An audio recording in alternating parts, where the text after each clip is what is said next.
There is no agenda for today's conversation. I will just start out by saying I'm not a Buddhist. I dabbled with Buddhism when I was a teen, Zen Buddhism, and don't remember any of that. I am a practicing Christian, and it's through one of my spiritual mentors that I learned about Thich Nhat Hanh, and this is a book that just recently came out called The Eyes of Compassion, Learning from Thich Nhat Hanh by Jim Forrest. Jim Forrest and Thich Nhat Hanh both died in the same month, last January. And I'm still grieving the loss of my mentor and friend, Jim Forrest, but he wrote this book about Thich Nhat Hanh. It was his last book. And Jim Forrest was Thich Nhat Hanh's driver when he first came to the United States, when he first met Thomas Merton, and it was during the Vietnam War. And he needed somebody to drive him around the United States as he had these different speaking engagements. So that's how they became friends, and they remained friends throughout their lives. I just want to read one little thing to get things started. This is from later in their relationship, and this section is called Washing Dishes. I was in a cramped apartment in the outskirts of Paris in the early 1970s, crowded with Vietnamese refugees plus one or two English-speaking guests.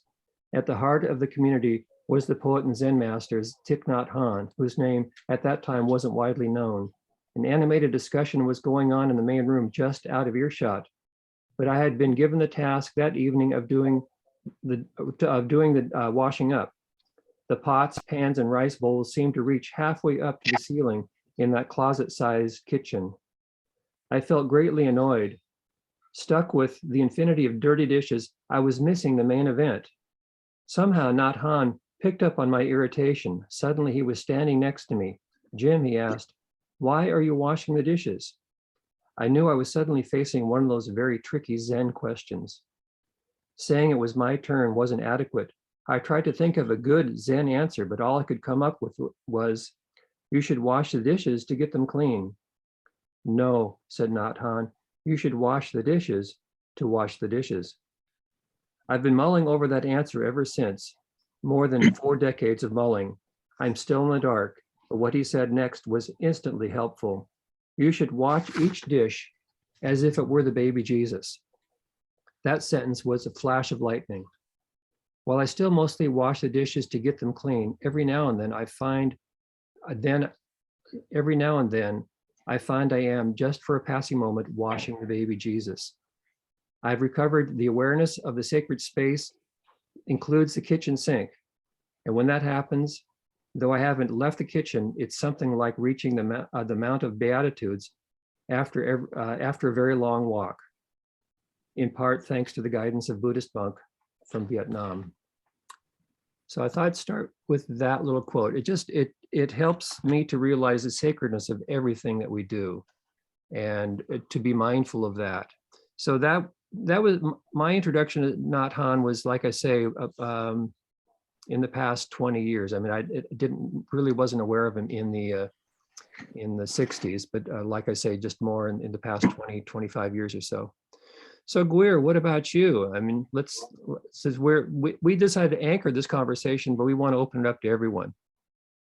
Thanks, Volkert. Can everyone hear me, or do I need to get closer to the mic? Okay. My name is Gwir, and I'm a practicing Sikh, which is the 5th largest religion in the United States, in the world, of Indian origin. And but prior to becoming Sikh, I studied Buddhism for a long time, more the Vajrayana tradition than the Zen tradition. But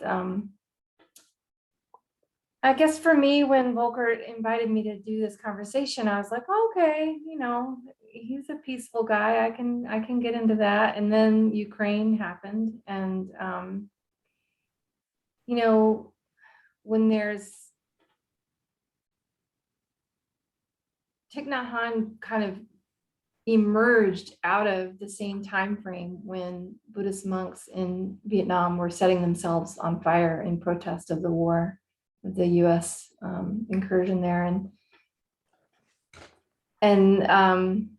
he was just a purely nonviolent protester, even against himself. He's like, I'm not going to immolate myself. So he lives on in all of us because of his nonviolent persistence. For me, it's become very real what nonviolence means, because and these, like you said, the beautiful sacredness of washing dishes, the mundane things in life are made more precious when in contrast to war. So my husband over the weekend announced that he was going to go to Ukraine. So I've had, about 72 hours of extreme duress, and he has since, scaled back because of my distress, and he's just going to go to Poland now instead and work with refugees. But what do we do in the face of bullies? How do we? And for me, it's made, we sit around in our very comfortable, cozy life, like everything is prosperous and easy. And then that gets threatened. And how do you respond to that? And it made me realize that, like, part of our job as human beings in the face of war and all this, climate change, everything that's going to be happening, is to really love life. And I think that's in many ways what Tay really taught over and over again. It can kind of get diminished or made too precious when we talk about the sacredness of everything. I don't even know if the Western mind can actually comprehend what that means, but just really becoming alive, like sensitive to how beautiful life is, and that this is the point. There's no grand scheme of saving anyone or anything. There's just, enjoy your walk with your dogs, enjoy, one of my favorite quotes of his is, the miracle is not to walk on water, but to walk on the earth with every step, alive to it, awake to it, conscious. So anyway, it's been a little bit of whirlwind for me the last 72 hours. And it's made Tay's teachings that much more precious, to realize, like,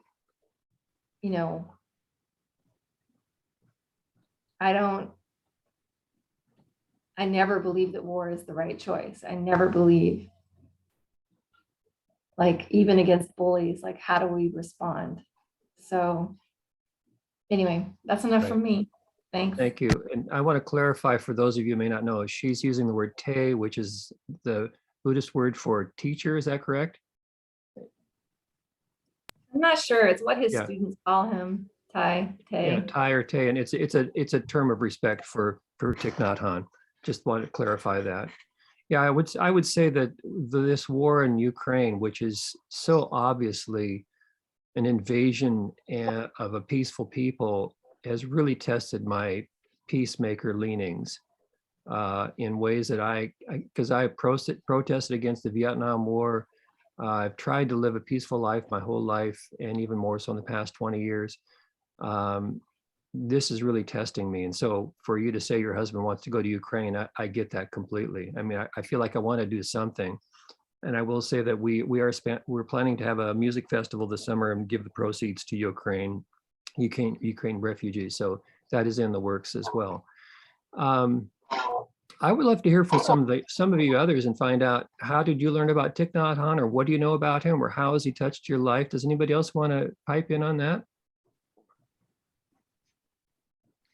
I've only heard of him from stuff you've posted, and Okay. I've looked into a little bit of that. But I was kind of similar to your situation, where when I was in college, we're my friends and I were all reading Alan Watts and Ram Dass, and Be Here Now, and that the whole concept of being here now. Basically living in the present. And so that's kind of it's really still with me after all this time, and it's something that I'm aware of when I'm washing the dishes and sweeping the floor and spending time with my son and that kind of stuff. It's just to be aware of being in the present. But yeah, I agree with you all about the difficulty of Ukraine. And I feel myself cheering to see a video of a tank being blown up, but part of me has to acknowledge that's not the right way to feel. But it's a difficult situation from a moral perspective. Right. Thanks, Bruce. Anybody else want to pipe in? Nancy. Good morning. Good morning. You know that I'm not a religious person at all, just the opposite. But I have a friend, she's just recently passed away, who was a Buddhist, and she was quite a bit older than me, almost in her 90s when she died. And she would go to his seminars out in Colorado, and I think there was one in Vermont, and she would come back. She was a powerhouse, brilliant person. And she would come back all calm and trying really to convert me to Buddhism, which, she knew that was tough. But she became a different person. When she came back, she would just be filled with love and joy and hope. And again, she was a climate change activist, not a lot of hope going on there. Right. And, but she said that he explained that you shouldn't come from a place of anger when you're being an activist, when you're, confronting someone like Putin. You shouldn't come from a place of anger. And so for her, it was, how can we address such a difficult situation without being crazy angry, which was me. I was always like, what are we going to do?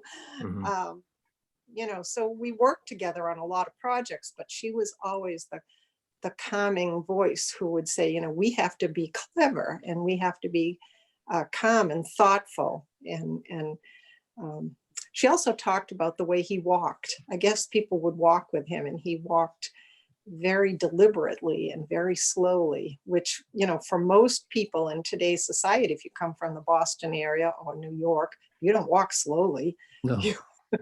You would be trampled. But it was a deliberate, I'm not even sure how to describe it, but it was a very deliberate way of walking. It was like a mindfulness walking.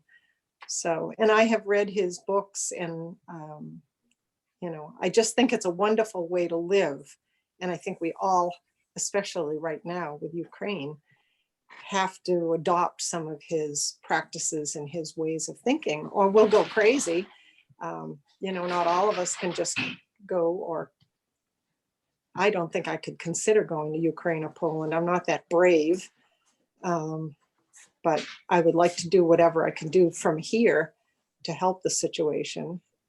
But I must admit, I'm terrified, absolutely terrified of the whole situation. So this kind of reading, I have a couple of his books. I think it's helpful because it calms you down internally so that you're not so scared. And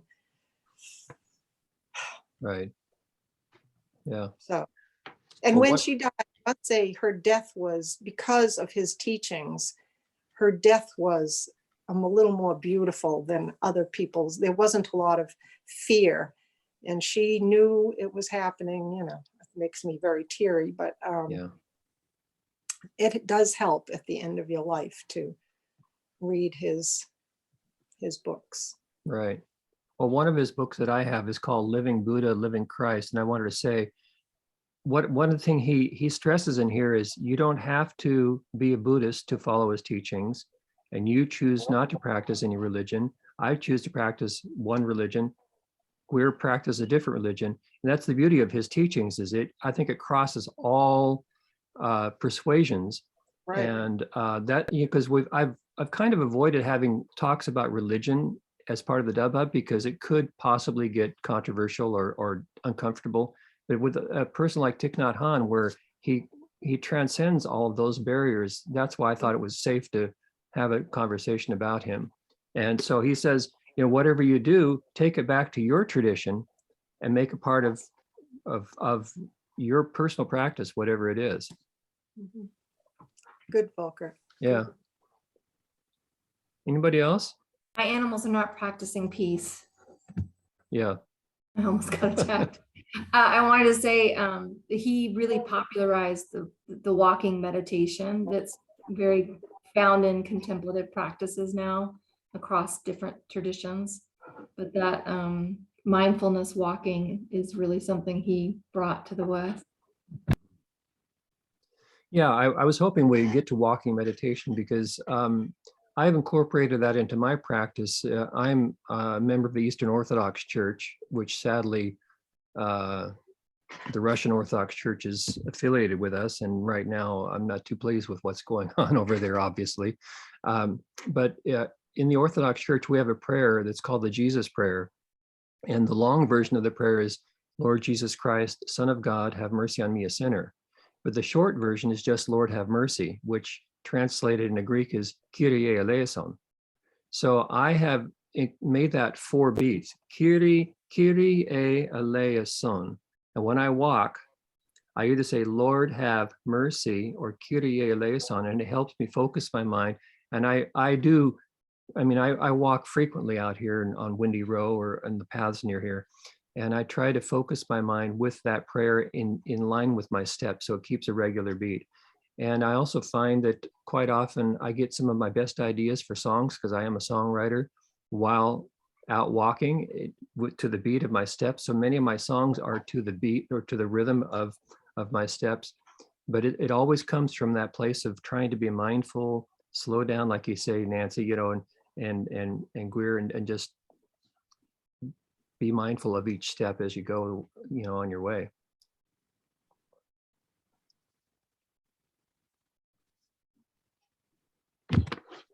Since we talked about war, I'll read another quote here, if I may.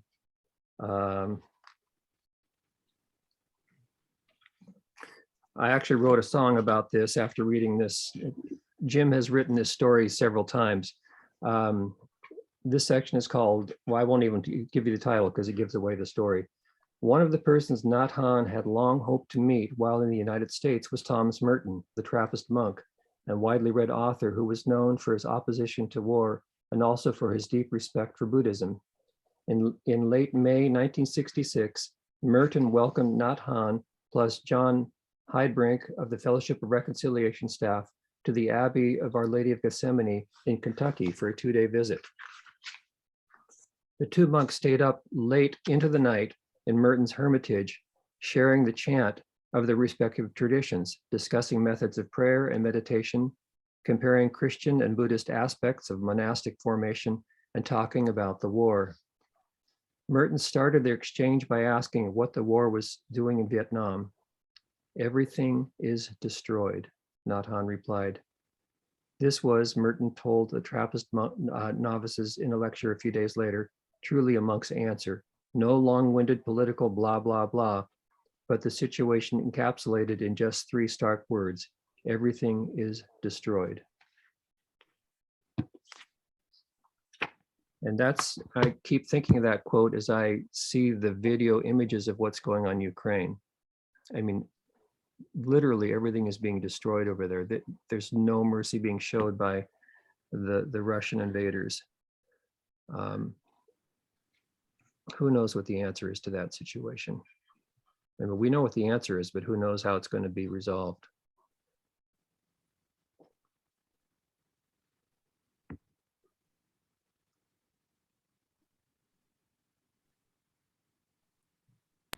I like that you bring Merton into the conversation, because I think for Nancy, I agree with you that as far as I don't consider myself a religious person. I have this practice, but I don't actually believe in God. So it's this little weird paradox I live with within myself all the time. But one of the things that's beautiful about Thomas Merton and any of these contemplative paths, whether they're from the Christian tradition or Buddhist tradition or others, is that they share a common reality, which is the mystical experience of self.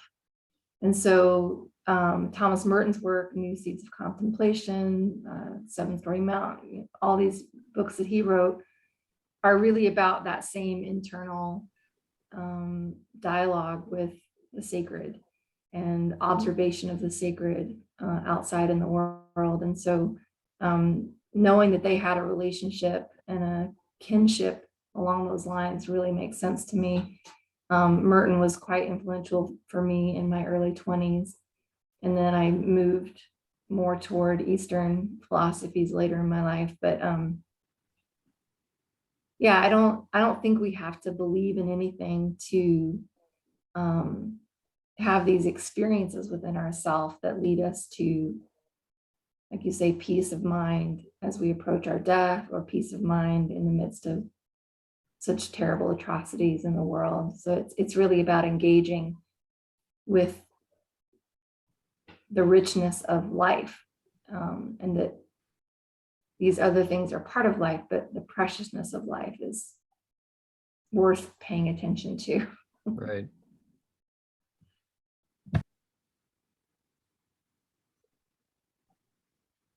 Well, in the Christian tradition, both in Catholic and Orthodox, and in some Protestant traditions right now, this is Lent. And in the Orthodox tradition, we call it Great Lent. And the Orthodox try to eat less food, and some actually will fast completely, totally for a few days at a time during this period. And we also refrain from, I mean, I don't eat meat anyway, but other Orthodox will not eat meat during Lent, and not drink alcohol and various other foods. But the whole idea is to become more focused on the spiritual. But one thing I picked up from Nhat Hanh that I've been doing this year that I had not been doing consciously in the past is mindful eating. And that is, I especially at breakfast, I have a smaller portion of my granola, and I have my almond milk. I mean, I don't even use dairy milk. And with the mindful eating, he suggests chewing your food 40 times before swallowing. And I've incorporated that with my Jesus prayer, or the short version, Lord have mercy. So I will do, if it's Lord have mercy, I do that 10 times, so that makes 40. No, Lord have mercy, 4 times 10, you get the math. And did we lose somebody? Okay, anyway, yeah, we did. So I slow my chewing down. I become more aware of what I'm eating. It's probably good for digestion as well. And like Nhat Hanh will often talk about, where does the food come from? Think of all the farmers and so on, that where the food came from and how it got transported to your home, and the grocery store and the people, and you start to think about everything that went in to bring this food to your home, your place, and now in your mouth and into your body. So it adds an element of gratitude to what you're doing. And so, I mean, I don't say that I'm perfect to this practice, but when I do stop to think about it and chew my food mindfully, it slows everything down and helps me become more focused.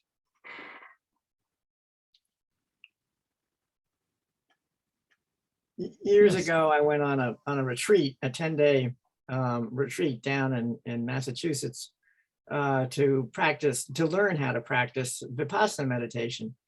And one of the startling things was that right in the beginning, we were not supposed to speak to anybody. And that included mealtime. Mm-hmm. So you went to your meals and you didn't talk to anybody. And it was so wonderful. It was so, you could think about anything, you could chew as many times as you wanted to, but it was just wonderful. I highly recommend it. Mm. I've spent 2 weeks in a monastery in Northern California, and they also start their meals in silence, but about halfway through the meal, they will have somebody stand up after they're done with their meal and read spiritual reading. So it's not entirely in silence, but you're all listening to the same thing for about half the meal. So it's similar practice, but a little different.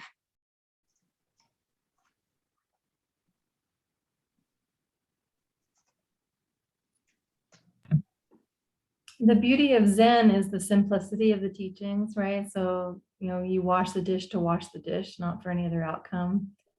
But when you go into Volkert, the recognition of the different stages of how that food arrived on your plate, that leads into the Buddhist teaching of dependent arising and emptiness. And so nothing is apparent in and of itself. We're all dependent on each other. And so, in my practice, when I say an English prayer versus just sound or other things, I bless the food by saying, I bless the hands that prepare it. I bless the hands that bring it out of the ground. I bless the hands that tend to it in the ground, so that I create that connection back to where the food came from. Mm-hmm. And it's, it's just one way to kind of remember that we're not these isolated American, I can do it all on my own. I mean, that's just a lie. It's not true. And it leads to a lot of suffering. Right. So. Is that what he calls interbeing? Yeah, okay. His term for that is interbeing, where we are all connected. And, that's why I like having a conversation like this where we're all from different persuasions, because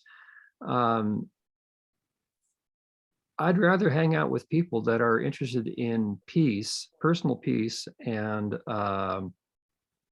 pursuing that, than with people who think they have all the answers and want to force their answers on you. So I'm more interested in this kind of conversation, regardless of where people come from spiritually or non-spiritually.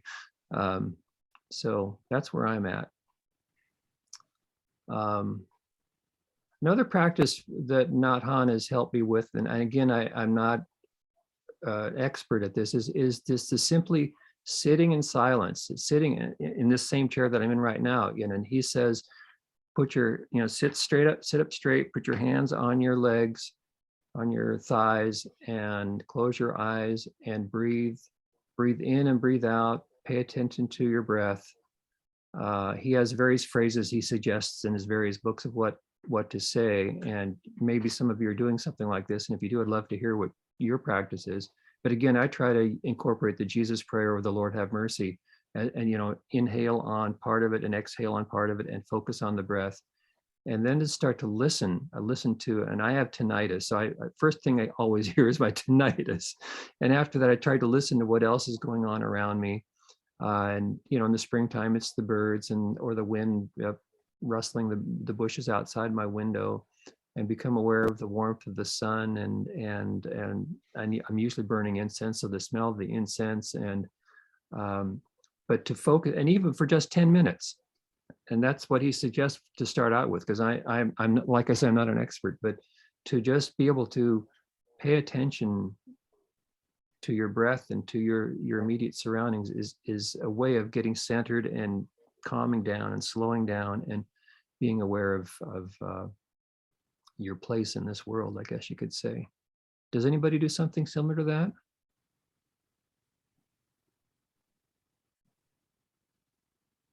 I have at different times. Say that again. I say I have at different times, but it's something I kind of wander in and out of at different points in my life. But yeah, I mean, really, prayer and meditation are really the same thing, and it kind of ties Christian religion into Buddhism and other practices. Really, it's kind of the same process that brings you to the same place.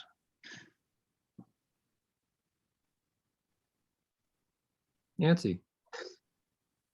I think that living up here makes it a lot easier for us to have those moments where we can just focus on the beauty of nature and on the kindness of others, because this is such a warm community. But being able to go out for a walk and go out and look at birds and look at the beautiful sunrise or the beautiful sunset.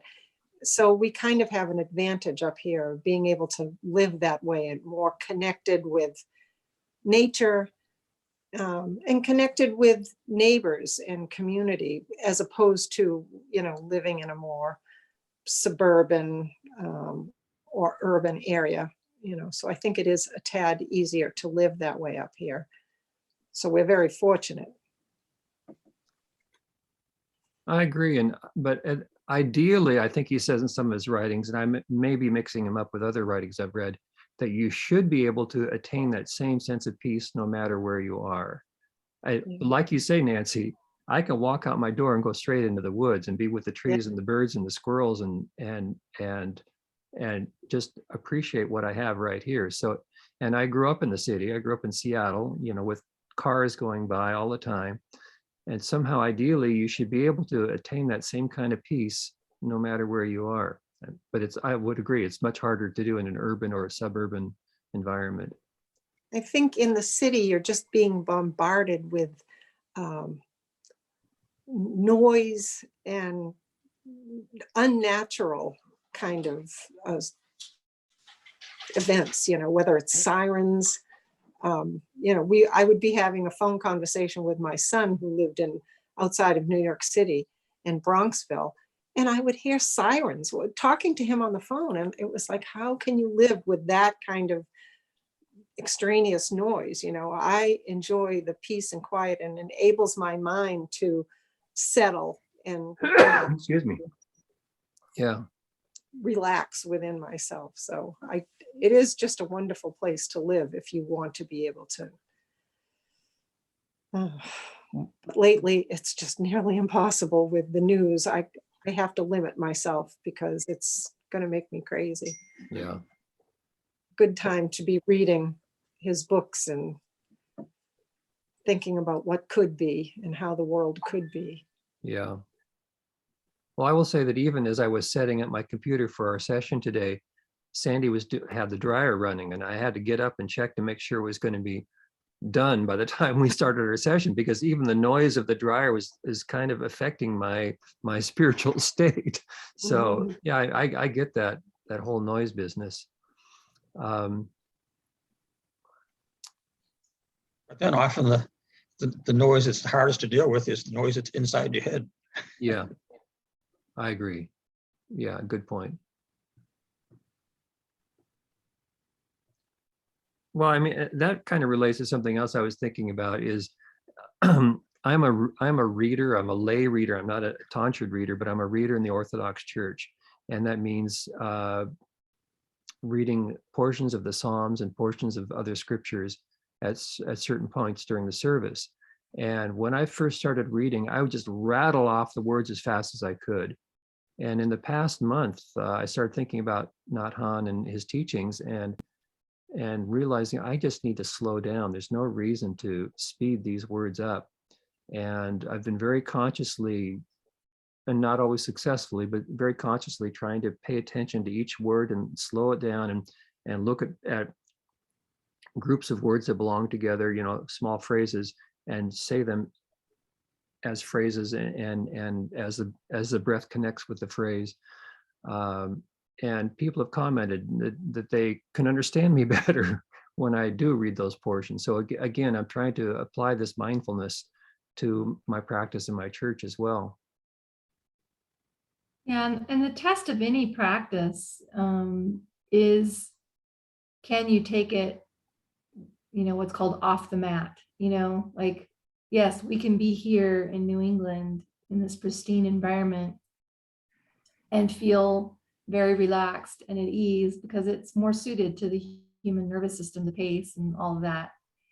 And yet, you know, climate change is here, things are going to change, communities are going to be tested. And so that test of where can your peace reside anywhere? I mean, Thich Nhat Hanh started in Vietnam in the middle of a war, and he still maintained this practice, this kind of deep internal awareness of his self-abiding peace, self-abiding joy, self-abiding equanimity. And so I think it's interesting to test ourselves, you know, a little bit, so that because who we truly are really comes out under those kinds of pressures, you know. I totally understand, like, I don't want to go to Poland. My husband can't not go, you know. So there's Right. like this, you know, this who we are arises under pressure. And but we can also put ourselves in situations that let us be in dialogue with what is our nature, and how do we begin to find the core that is peaceful, that is because even in his response, like, you know, he's former military, he wanted to go and defend democracy. And I was like, well, you're married to a pacifist. You know, like, I can't, you know, and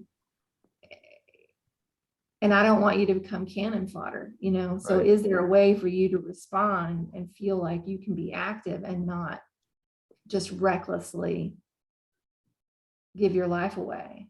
Right. And so all of us are always trying to come to terms with, how do we act in mindfulness? How do we act from an equanimity of our practice, understanding that these peaceful environments aren't necessarily always going to stay? And that's, I mean, I was confronted with it big time, you know, just like sobbing for days, like, oh, I don't have any equanimity around my husband's potential death, like, Zippo. Right. This is bankrupt, you know. And it just let me see, like, oh, okay, so now I get to practice how beautiful our little mundane life is, and how much more I appreciate it with the threat of its, you know, demise. So it's just all a test of consciousness. Yeah. I keep thinking about the people of Ukraine and how they're having to live with this. And I'll say that I didn't have tears until I saw the video of the woman. Maybe you've seen it, the video with the piano. Have any of you seen that? Where her home has been totally bombed out. It looks like the only thing that has survived the bombing is her grand piano, her white grand piano.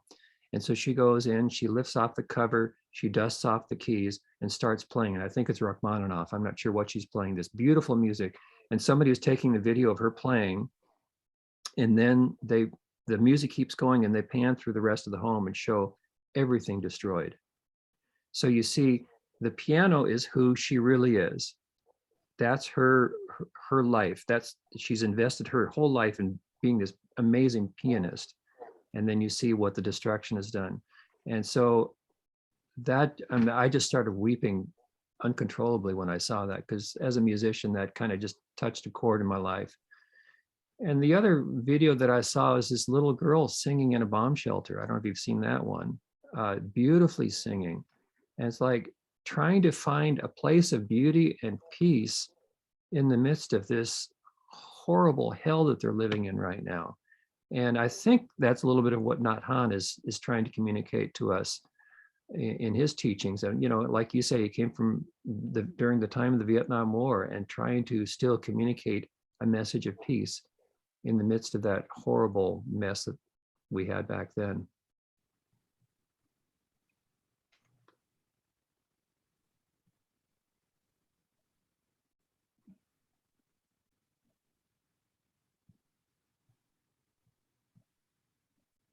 We can just sit here and breathe.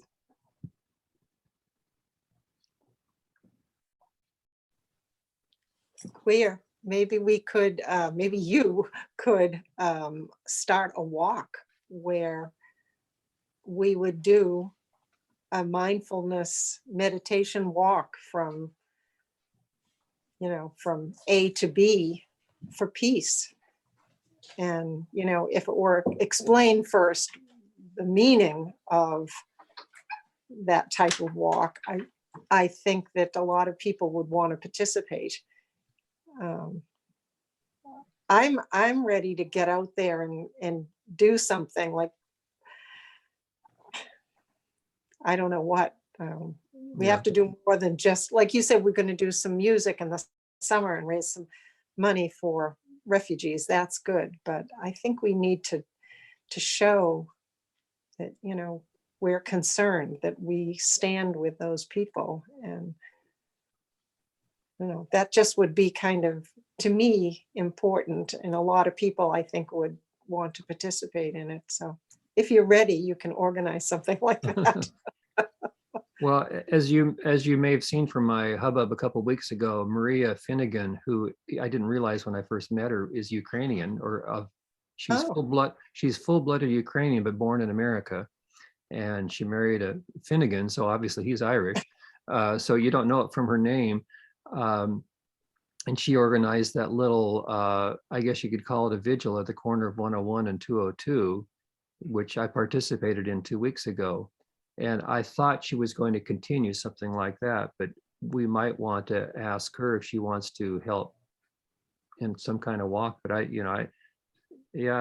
feel like I want to do more as well. I mean, I don't want to wait till July to raise money for Ukraine. I want to do something now, and I want it to be peaceful, whatever I do. Well, my husband's going to be taking two army duffel bags, and one will be just devoted to medical supplies and menstrual pads and things like that people are going to need when they come through the refugee centers. So if you want to buy menstrual pads or Yeah. ACE bandages or It's mostly women. It's mostly women Yeah. and children. So yes, menstrual pads and baby formula, baby things. So yeah, anything liquid would be too heavy probably for him to carry, but yeah, menstrual pads and things like that.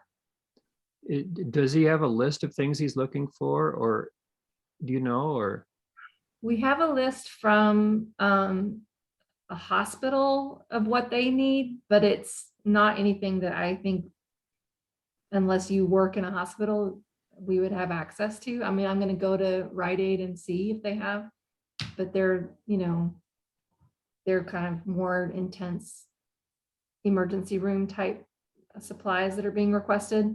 right. But definitely just standard bandaging and ACE wraps and things like that are also being requested. And then menstrual pads are definitely being requested. Right. Yeah. So many people are just leaving with nothing, you know. Yeah. Yeah. So When is he going? he leaves Saturday, the 26th. Okay. Would you or he be able to send me some kind of brief description of what he's up to, and I can put it in the hubbub? Sure. Thank you. That'd be great. I mean, we want to do Thanks. something. Yeah. Cecily, you had your hand up? Yeah, I've read that this organization in I think it's in Wyndham called New Day Syria is sending containers over. Oh, good. And it might be that you've got stuff that could go into a container. It's not a me. I mean, it's that involves volume. Right. Yeah. He's just taking a backpack to Yeah. Yeah. the border. Yeah. we have New Day in town because they come to the swap shop at the dump and they take a lot of things. We had a little fund drive for them. Oh, okay. All right. Okay. And there are a couple of active people in town. So if you wanted to reach out, I have to think about who it is, but Well, it used to be the Sievers, Jody and I Yes. know. Yeah. it is. Yeah. They've gone to Brattleboro. So Yeah. and I send the money, but I haven't provided any goods to date. I think Jeff and Edie are associated with that. Are Yep. they? Okay. Yeah. He does the Powell. bicycles. He does the bicycle. There's another woman who does the clothes. Althea Seaver. I'll Yes, feel. it's a family thing. Well, the thing that I've read is that the thing people need the most, organizations need the most, is money, because it's easiest to then convert it into something. And I've given through the Orthodox Church, which was going to be administered through the Polish Orthodox Church to help the refugees there. So that's, I think money is very easy to transmit, and then they can turn it into whatever they need to. Yes, and it travels well. Yeah, that's for sure. I have, my brother-in-law is Russian. He came here as, I think a 21-year-old. His parents took him over here to live in New York City. And so he still has many relatives and friends over in Russia. And his stepmother is Ukrainian, but he's telling us some interesting things. It's, you know, his communication is not all what you would think. And even his Ukrainian stepmother, who lives in Brighton Beach in New York, she thinks what Putin is doing is correct because they watch the Russian TV. So, you know, and his friends in Russia, they're kind of split down the middle because this is all they hear. And so, you know, and now I think the internet's been cut off. So I don't know how he's communicating with people, but it's very distressing for Russian Americans. And he still has a very strong accent. So, you know, people who know him know he's been an American citizen for years, but it's distressing because, you know, you mustn't take it out on a Russian American. No. Putin's been building his machine for over 20 years. So you basically have a whole generation of young people that have heard his party line, I guess you could say. And so you've got that. I go to church with Ukrainians and Russians, and we all sit down together peacefully and talk about how horrible this situation is. I'm personally distressed with the patriarch in Moscow who is endorsing this whole thing. It's the most unchristian thing I've ever seen in my lifetime. So it makes me ashamed to say I'm Orthodox, but I'm not going to stop my practice because somebody is abusing the faith. I have a friend who is a Dartmouth professor who is right now on a sabbatical in Finland, and his whole subject is the abuse of what's going on in the Russian church. And that's his whole academic research. He left before this whole thing happened, and he's in Finland right now researching this as close as he can get to Russia without going into Russia. So it's a serious concern. But like you say, there are people that have bought the party line, the Putin party line.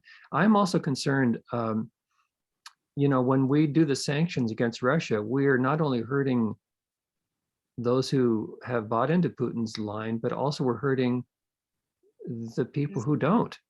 Mm-hmm. So we're hurting some average Russian, beautiful Russian people who are trying to live their daily life, and many of them are very holy people, and they're suffering as well. And that's now some of them are speaking out, and then they're being thrown in jail. There's a priest that we heard about a week ago that preached a sermon against Putin, and now he's in jail. And we're probably going to see more of that kind of thing. There are 300 clergy that have signed a document against Putin, and I fear for every one of those people that they're probably going to be, the gulag is going to start up again. I mean, it's the whole Russian mentality. So, but we need to remember that not all Russians are bad people. Right. And Tracy May had the sermon a week ago, and she told the story of Putin and what a horrible childhood he had. So we need to pray for him as well, and realize that even though he's doing terrible things, he comes from a place of pain and hurt, and it is his growth. Cannot do that. Sorry. No, That's where I draw the line. I want him dead. I want him to So sorry. Well, that's like I said at the beginning, very that this is testing my peacemaker leanings. I mean, it's very challenging to do. Because, my family went through the whole Hitler occupation in the Netherlands, and I grew up hating Hitler. I mean, he was the most despicable person who ever lived. And somehow, can we learn to love and pray for those, and like Jesus says, love your enemies and pray for them. And can we do that in this circumstance? It's challenging. It's very challenging. Well, and during the time of World War II, the Catholic Church was in large part aligned with Nazi Germany. So systems, structural systems almost always lean toward preserving power. That's just, it's the nature of systems to preserve their power. And so one of the interesting things about watching culture arise and develop in the face of tragedy. So like the emerging cultures around Black Lives Matter, the emerging cultures around response to climate change. All of it is about how do we generate mutual aid in a local way? And then how do we make that into systems that support more than just 20 people on the farm. Right. And I think that's the beauty of rural areas, like you're saying, Nancy, is this like the community, the mutual aid that people just automatically set up for one another when someone's passing or when someone's ill. But how do we create these new systems that don't replicate the same abuses that we saw in Catholic Church that you're seeing now in Orthodox? Because essentially, under duress, power wants to conserve its power. Mm-hmm. So, well, that's why it's so distressing to me to see what's going on with the patriarch, because the teachings of Jesus are exactly the opposite of power. It's about humility. It's about serving the poor. It's being blessed are the poor in spirit. It's about being close to the earth, being, like you say, being local, being close to your neighbors. So any place of power is contradictory to what Jesus is all about. And it just, it breaks my heart to see what's going on. And I've spoken out in the past about nationalism. When you have any kind of nationalism or ethnocentrism or whatever connected with the Christian, we see it. I'm trying not to mention the word, but I will, with the evangelicals and wrapping their faith in the American flag. Even that is it's one thing to be proud of your country, but it's another when you wrap your faith in any kind of nationalism or patriotism. It changes the teachings of your faith. Anyway, I'll just leave it at that. Nancy. As a non-religious person, that has been very upsetting to me over the past 5 years to see the evangelicals wrap themselves in the flag and in Trump, because to me that just discredits them. You're obviously not what your religion supposedly teaches. So it's given me just a really sad look at what evangelical, and there's so much of it in the United States now, just very wrong. Yeah. And like I said earlier, I'd rather hang out with a bunch of people who are interested in peace, personal peace, and regardless of your faith persuasion. June's got a call. Yeah, I had a call come in a minute ago, but I just chose to ignore it. Well, I've been rereading Living Buddha, Living Christ, which, like I say, he doesn't say you have to be Buddhist to practice your faith, whatever it is. The other book that I really liked is Peace is Every Step. I don't know if any of you are familiar with that one. It's kind of a good summary of all of Nhat Hanh's teachings. The whole, the washing dishes is in here, and walking meditation and driving meditation and breathing and so on. So I like revisiting it every once in a while. And like I said, I've been revisiting Living Buddha, Living Christ, and I will incorporate it, and as I go down life's path, I will continue to revisit it. Because like I say, it comes from a place of the Vietnam War, and we're facing this war, and how can we respond to this war in a peaceful way is a challenge.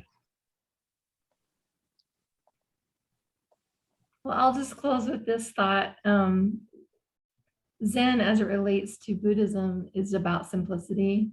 And in my practice, we say, don't add anything. And so part of being mindful is like, don't add anything. If you're walking, walk. If you're eating, eat. If you're reading, read. And if you're feeling something, don't add, I shouldn't feel that. Yeah.